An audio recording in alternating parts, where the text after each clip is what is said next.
No doubt कि भारत और Israel की दोस्ती को मजबूत करने में नरेंद्र मोदी जी और इजराइल के प्रधानमंत्री बेंजामिन नेतन्याहू इन दोनों ने बहुत ही इंपॉर्टेंट रोल प्ले किया है। आज अगर भारत में कांग्रेस गवर्नमेंट होती तो शायद भारत और इजराइल की सरकारों के बीच इतने स्ट्रॉन्ग रिलेशंस कभी नहीं होते। लेकिन दोनों देशों की दोस्ती को मजबूत बनाने का एक और बड़ा रीजन है। इजराइल और भारत के बीच एक कॉमन चीज है, वो है कि दोनों देश इस समय इस्लामिक आतंकी संगठनों के साथ लड़ रहे हैं। इसलिए भारत इजराइल के साथ सिंपैथी शो करता है और हमेशा इजराइल का साथ देता है, और सामने से इजराइल भी भारत का साथ देता है।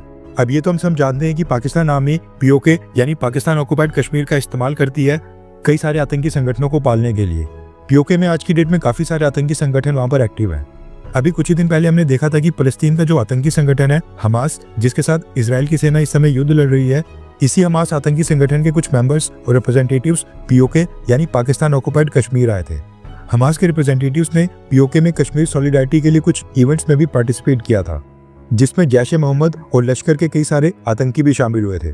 भारत की इंटेलिजेंस एजेंसीज ने पाकिस्तान ऑक्युपाइड कश्मीर में हमास रिप्रेजेंटेटिव्स की सारी एक्टिविटीज को ट्रेस भी किया था, क्योंकि अगर पाकिस्तान ऑक्युपाइड कश्मीर बेस्ड आतंकी संगठन अगर हमास से मदद लेते हैं या फिर हमास के आतंकी संगठन इजराइल डिफेंस फोर्सेस के खिलाफ जो टेक्निक यूज कर रहे हैं, सेम टेक्निक अगर हमास के आतंकियों ने जैश-ए-मोहम्मद और लश्कर को जम्मू कश्मीर में डिस्टर्बेंस क्रिएट करने के लिए और आतंकी हमले करने के लिए सिखा दी, यानी कि कश्मीर बेस्ड आतंकी संगठन भी अगर वही गाजा वाली स्ट्रेटेजी भारतीय सेना के खिलाफ यूज करने लगे तो ये भारत के लिए बड़ा सिक्योरिटी थ्रेट बन सकता है।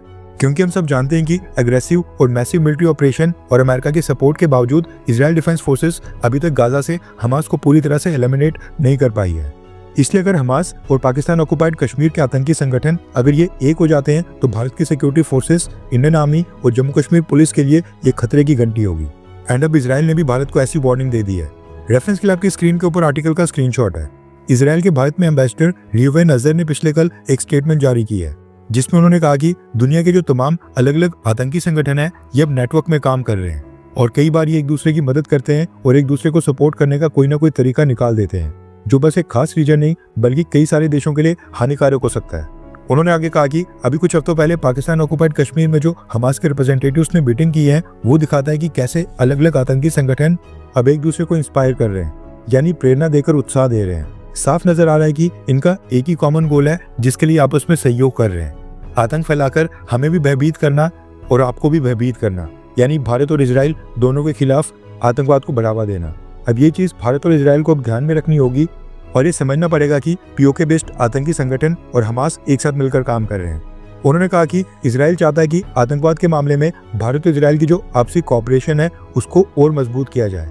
अब इजराइल यहाँ पर भारत को एक तरह से वार्न कर रहा है कि अगर पाकिस्तान ऑक्युपाइड कश्मीर में हमास की इन्वॉल्वमेंट बढ़ती है तो न सिर्फ भारत बल्कि ये पूरे रीजन के लिए परेशानी खड़ी हो सकती है।